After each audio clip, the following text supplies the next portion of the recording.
کادیران و ڕێخستنەکانی یەکێتی لە سنووری قەزای خانەقین داواکارن یەکێتی دەست بە ئامادەکاری بکات بۆ ئەنجامدانی کۆنگرەی چوارەمی حیزبەکە و بارودۆخی ناوچەکەش وا دەخوازێت یەکێتی بە فۆرمێکی نوێوە خۆی ساز و ئامادە بکات و بچێتە ناو ئەو گۆڕانکاری خێرانەی کە لە ناوچەکە ڕوودەدەن. بەڕاستی زۆر گۆڕانکاری دووەلی ئەقلیمی ناخۆی لە کوردستان ڕووی داوە، پێویست دەکات بە فکرێکی تازەوە، بە بیرێکی تازەوە، بە خوێنێکی تازەوە بەرەو کۆنگرە بڕۆی من لەسەر هەمان ڕێبازی پیرۆزی مام جەلال بۆ بەهێزکردنی پێگەی یەکێتی و چارەسەرکردنی هەموو قەیرانەکان کە ڕوبەڕووی یەکەتی دەبێتەوە لەم کات و ساتەدا و هەر وەها پێش ئەوە بڕۆین بەرەو کۆنگرە دەبێت پێش هەموو شتێک ئێمە نێوماڵی یەکێتی ڕێک بخەین.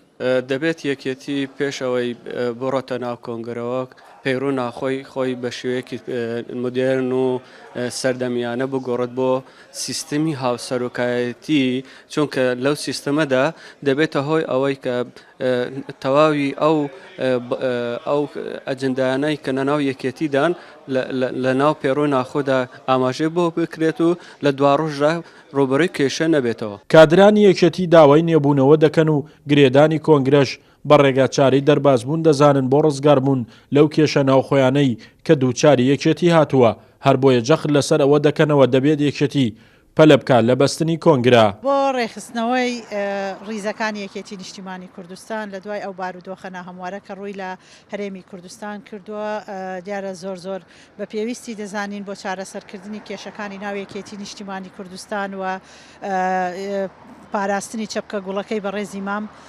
بتوانین بە زووترین کات کۆنگرە ببەستینەوە. دیارە ئەم ڕێکاریانە بە تەنها لە کۆنگرەوە ئەتوانین ڕێکی بخەینەوە و دیارە ئەوەیە کە ئێمە جەماوەرێکی زۆر بەهێزمان هەیە و بەرفراوانمان هەیە. داواکارین لە یەکێتی کۆنگرێ بوەسێت لەبەرەوەی کۆنگرە مەسیر یەکێتیەکەمان دیاریەکات.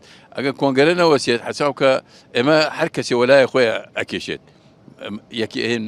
کۆنگرەکە مەسیر یەکێتیەکەمان دیاریەکات و نیشانەکرێت. بەستنی کۆنگرەی چوارەمی یەکێتی لە ئێستادا بووە بە خواستی سەرەکی کادر و ڕێخستنەکان و بەشێکی زۆر لە ئەندامان و لایەنگرانی ئەو حیزبە و دەیانەوێت لەم ڕێگەیەوە کۆتایی بە فرەجەمسەری بێت و یەکێتی ببێتەوە بە یەکێتەکەی مام جەلال و نەخشە ڕێگایەکی نوێژ دابڕێژرێت بۆ بەدیهێنانی خواستی خەڵک و تێپەڕاندنی قەیرانە جیاجیەکانی هەرێمی کوردستان. شاخەوان محەممەد، کورسات نیوز، خانەقین.